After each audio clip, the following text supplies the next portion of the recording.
চারিদিকে শপিং মলের দাপাদাপি চলছে, হুড়হুড় করে ঢুকছে ভিড়, অ্যাট্রাকটিভ লাইট এবং ডেকোরেটিং তাদের ভেতরটা।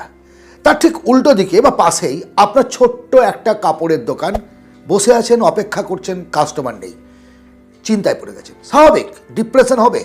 একটা জায়গায় দোকান করার পর সেখানে খরিদ্দার নেই, বিক্রি নেই, মানে আমার লাভ নেই, ইনকাম নেই। এমতো অবস্থায় যে দুশ্চিন্তার মধ্য দিয়ে আপনার কাটছে, সেটা আমরা প্রত্যেকেই অনুভব করতে পারি যারা এই ধরনের বিজনেস করি এবং যারা এমন ধরনের একটা কম্পিটিশনের মধ্যে টিকে আছেন। কি করবেন, কিভাবে এই সমস্ত শপিং মলকে দাপিয়ে আপনি আপনার ছোট্ট দোকানটাকে অনেক বড় জায়গায় নিয়ে যাবেন, তা আজকে আমি আলোচনা করব। যে 5টি পয়েন্টের কথা বলবো, মন দিয়ে শুনবেন।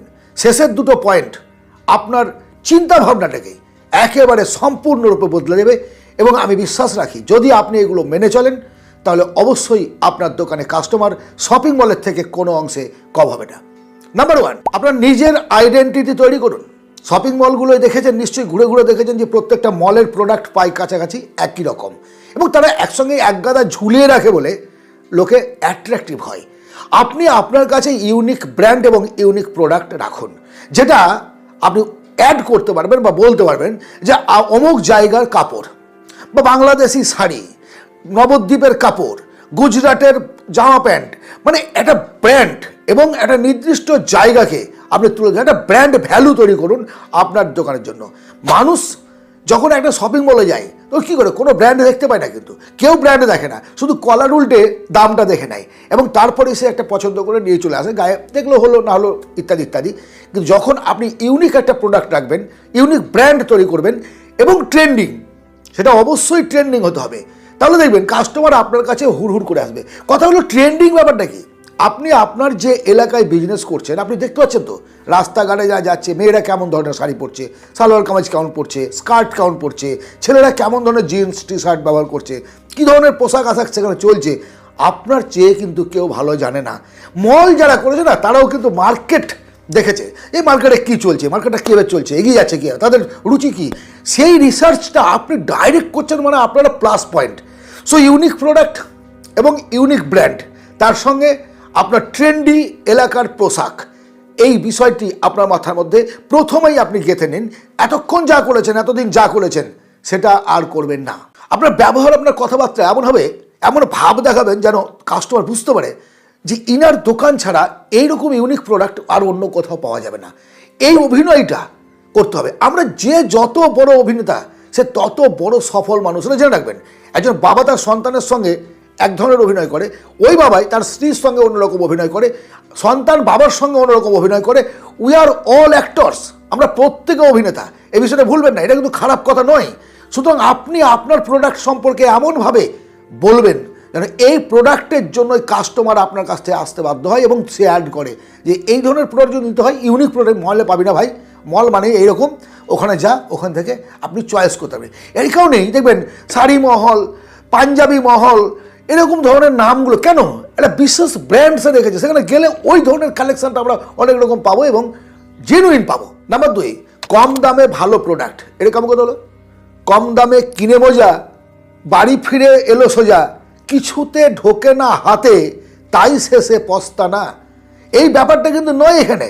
এখানে বলা হচ্ছে আপনার value and price, product and value এবং কাস্টমার, এই তিনটেকে যদি আপনি কম্পেয়ার করতে পারেন, কোন কাস্টমার কি চায়, কাস্টমারের চাহিদা কি, কাস্টমারের ডিম্যান্ড কি, কাস্টমার কত টাকা পে করতে পারবে এবং তার জায়গায় সেই ভ্যালুটাকে ঠিক রেখে যদি আপনি প্রোডাক্ট দিতে পারেন যে কোনো ক্ষেত্রে, তাহলে কিন্তু সে চরমভাবে লাভবান হবে। কিন্তু কাস্টমার বুঝবে কী হবে, যে আপনি সঠিক পণ্য সঠিক দামে দিচ্ছেন। দেখুন, শপিং মলের একটা উদ্দেশ্যই হচ্ছে ডিসকাউন্ট দিয়ে বিক্রি করা। আপনি কি করবেন, আপনি সেখানে একটা প্রচার করবেন অরিজিনালিটি এবং জেনুইন দাম পেতে হলে আমার কাছে আসতে হবে। কারণ আমি কাউকে ঠকানোর জন্য বিজনেস করিনি। আমার কাস্টমার যারা, তারা আমার কাছে ঈশ্বর, তারা আমার কাছে ভগবান, তারা আমার আশীর্বাদ। কারণ তাদের ছাড়া, তাদের সন্তুষ্টি ছাড়া কখনোই একটা বিজনেস চলতে পারে না। সুতরাং স্বাভাবিকভাবে আপনার কাছে কাস্টমাররা আসবে। দ্বিতীয়ত, আপনি কম্বো অফার দিন, কম্বো অফার, 2টো শার্ট নিলে এত% ছাড়। ফ্যামিলি যদি একসঙ্গে মার্কেটিং করে, ফ্যামিলি মার্কেটিংয়ের জন্য এত% ডিসকাউন্ট। নাম্বার 3, প্রোডাক্ট নয় আপনার পার্সোনালিটি বিক্রি করুন, ব্যবহার বিক্রি করুন। কেমন কথা? একটা কাস্টমার আসলো, আপনি কখনোই তাকে প্রোডাক্ট বিক্রি করতে চাইবেন না। আপনার শাড়ি জামা যা কিছু নিতে এসছে, কাস্টমার কী চায়, তার ডিমান্ডটা কী, তাকে নিতে দিন, তাকে কিনতে দিন, আপনি বিক্রি করবেন না। আমি দেখেছি বিভিন্ন দোকানে গিয়ে, বিভিন্ন জায়গায় গিয়ে তারা পুশিং সেল করার একটা চেষ্টা করে, যেটা কাস্টমার পছন্দ করে না। কাস্টমার কী চায়? প্রথম কথা হচ্ছে আপনাকে তার সঙ্গে একটা পোলাইটলি ব্যবহার করতে হবে যে সে আপনার কাছে এসছে, as a adviser, as a ভাই, অ্যাজ এ দাদা, অ্যাজ এ কাকা। আপনারা সম্পর্ক তৈরি করে নিয়ে আপনার কী চাই, কেমন ধরনের চাই, কেমন ধরনের বাজেটের চাই। আপনি প্রয়োজন হলে আমার যে দোকানটা আছে এর মধ্যে ঘুরে আপনার পছন্দ মতো জিনিস আপনি দেখে নিতে পারেন, যেটা আপনার ভালো লাগবে আপনি সেটা নিন। দাম ফ্যাক্টর না, কোয়ালিটি ইজ ফ্যাক্টর। আপনি পরিষ্কার বলুন, যখন কোনো কাস্টমার আপনার থেকে কোনো একটা প্রোডাক্ট চয়েস করলো, আপনি জানেন যে এই প্রোডাক্টটার দাম কম, গুণগত মানও কম, এই প্রোডাক্টটা ভালোভাবে চলবে না, 6 মাস 7 মাসের মধ্যে নষ্ট হয়ে যাবে, আপনি ডাইরেক্ট কাস্টমারকে বললেন, ম্যাম বা স্যার এই প্রোডাক্টটা নেন না, কারণ এটা আপনি যে টাকাটা দিচ্ছেন, হ্যাঁ ভালো প্রোডাক্ট, দেখতে খুব ঝাঁ চকচকে, কিন্তু এত ভালো হবে না। তখন কিন্তু আপনি পরবর্তী ক্ষেত্রে আমাকে গাল দেবেন। তাহলে কী করবো? আপনার সততা দেখে, মেবি সে তো আর আপনার দোকানে কিনবে না সেদিকে, কিন্তু আপনার সততা দেখে সে আরও 10 জনকে গিয়ে বলবে যে ওই দোকানে চল। যে মালটা ভালো সেটা ভালো, যেটা ভালো নয় সেটা ভালো নয়, পরিষ্কারভাবে বলে দেয়, ঠকায় না যে না বিক্রি করে দিলাম। কারণটা কি? কাস্টমার রিপিটেশন কাস্টমার চায়। আপনার কাস্টমার একটা আসলো, আপনি বিক্রি করে দিলেন, লাভ করে নিলেন, এই ধরনের মানসিকতা থাকলে আপনি বিজনেস গ্রো করতে পারবেন না। কারণ বললাম তো, সামনে শপিং মলে কাস্টমারগুলো যাচ্ছে হয় কারণ তাদের একটা অ্যাট্রাকশন আছে, একটা সুন্দর গ্লোসাইন, সুন্দর ডেকোরেটেড লাইট, ভেতরে কম্পিউটার বিলিং হচ্ছে, 4-5 জন ছেলে মেয়ে কাজ করছে, ঘুরে ঘুরে বেড়াচ্ছে, একটা ইউনিফর্ম আছে, এই সমস্ত দেখে কাস্টমারের অ্যাট্রাক্ট হচ্ছে। একটা প্রোডাক্ট কেনার জন্য একটা কাস্টমার অন্তত পক্ষে 100খানা প্রোডাক্ট দেখে, ট্রাই করে শপিং মলের মধ্যে। সবাই কিন্তু ওই হাওয়া খেতে যায় না, আপনি ভাববেন না যে এসির হাওয়া খেতে সবাই ঢুকেছে। অ্যাট্রাকশন, আকর্ষণ, এই চোখ ধাঁধানো আকর্ষণের জন্য তারা কিন্তু সেই জায়গায় গিয়ে উপস্থিত হচ্ছে, এবং কিছু একটা নিয়ে সে লাস্টটা বলে তো একটা মোজা কিনে নিয়ে চলে আসলো 40 টাকা দামের, কিন্তু সে 100 পিস জামা প্যান্ট ঘেটে আসলো। এটাই আপনার প্লাস পয়েন্ট। 4 নম্বর পয়েন্ট বলেছি, 4 নম্বর এবং 5 নম্বর পয়েন্ট আপনার বিজনেসের টার্ন ঘুরিয়ে দেবে অন্যদিকে মন নিয়ে নেবে। শপিং মলের মালিক বা কর্মচারী কোনো রকম কাস্টমারকে চেনে না, চেনে না, তারা কোনোদিন চেনার চেষ্টাও করে না, শুধু একটা নাম্বার নিয়ে রাখে পরবর্তী ক্ষেত্রে যোগাযোগ করার জন্য। কিন্তু আপনি যেহেতু নিজে একজন মালিক, আপনি কাস্টমারের সঙ্গে ফেস টু ফেস কথা বলছেন। আপনাকে বলেছি প্রথমেই, প্রোডাক্ট সেল করবেন না, ব্যবহার সেল করুন। আপনার পার্সোনালিটির জন্য আপনি তার সঙ্গে একটা বন্ধুত্ব স্থাপন করতে পারছেন, আপনার সঙ্গে তার পরিচিতি হচ্ছে। দ্বিতীয়বার যখন সেই কাস্টমারটা আপনার দোকানে আসবে, তার নাম ধরে ডাকার চেষ্টা করুন, যে মিস্টার বোস কেমন আছেন। সে ওই প্রত্যেকটা মানুষ তার নামটাকে অত্যন্ত পছন্দ করে। সে ভাববে 3 মাস পরে আসলাম, অথচ আমার নামটাকে মনে রেখেছে। এরকম হয়েছে। আমি রিসেন্টলি একটা দোকানে গেছি, মানে ঘুরতে গেছি, জীবনে সেখানে আমি যাইনি, প্রথমবার গেছি, প্রথমবার ঝাড়খণ্ডে একটা জায়গা পাহাড়ে ঘুরতে গেছিলাম। একজন দোকানদার বেরিয়ে এসে বলছেন, ভাই অনেক দিন পর দেখা। আমিও তাকে চেপে ধরে নিলাম, মানে আমিও তো ভাই বিজনেস করি, আমারও তো বিজনেস মাইন্ডেড। আরে বাপরে, ও তো অবাক, আমিও অবাক। আমার ছেলে আমাকে জিজ্ঞেস করছে, কী হবে বাবা তুমি চিনতে, এখানে জানো তুমি এখানে? না, কোনোদিন জীবনে আসেনি, চিনবো কী করে। কী হলো, সেখানে আমরা পুজো টুজো দিয়ে এসে বসে রেস্ট করে তিনি উল্টো আমাদের খাওয়ালেন। অনেক দিন পর এসছেন বন্ধু, দেখা হয় না, আসতে পারি না। এই কীটা, এই পার্সোনালিটিটা আপনাকে তৈরি করতে হবে। এই জায়গাটা যখন আপনি নাম ধরে ডাকবেন এবং তার পরিবারের কুশল বিনিময় করছেন, অমুক কেমন আছে, বাবা কেমন আছে, কাকা কেমন আছে, জ্যাঠা কেমন আছে, বৌদি কেমন আছে, ছেলেমেয়েরা কী করছে, অ্যাকচুয়াল কী বলুন তো, আপনি শুধুমাত্র বিজনেসম্যান হিসাবে, বিক্রেতা হিসাবে দোকানে বসে থাকলে আপনার ছোট দোকানটাকে বড় করতে হবে না। ছোট দোকানের জন্য কিছু টিক্স অ্যাপ্লাই করতে হবে, সেটা হচ্ছে এটা, তার সঙ্গে ফ্রেন্ডলি রিলেশনশিপ। সে হয়তো কোনো প্রোডাক্ট কিনতে আসেনি, কিন্তু সে যদি আপনার সামনে দিয়ে যায় না, একবার ঢুকবে, দাদা কেমন আছেন, আপনার সাথে যোগাযোগ করে গেল। তার মধ্যে রিমাইন্ডার দেওয়ার প্রয়োজন হবে না, সে যখন কোনো প্রয়োজন হবে সে আপনার কাছে আসতে বাধ্য হবে, যেটা আমরা করি, আপনি করেন, আপনিও করেন, আমিও করি। যেমন একটা বিশেষ দোকান আমাদের ভালো লাগে যেতে, বিশেষ দোকানে, আরে এটা রুলস। একটা দোকানে গেলেন, প্রোডাক্ট সেল আর সার্ভিসের মধ্যে পার্থক্যটা দেখুন। আপনারা মুদির দোকানে গেলেন, 1 লিটার তেল দিন তো, সর্ষের তেল দিন তো, উনি তেলটা আপনাকে সঙ্গে সঙ্গে দিয়ে দিলেন।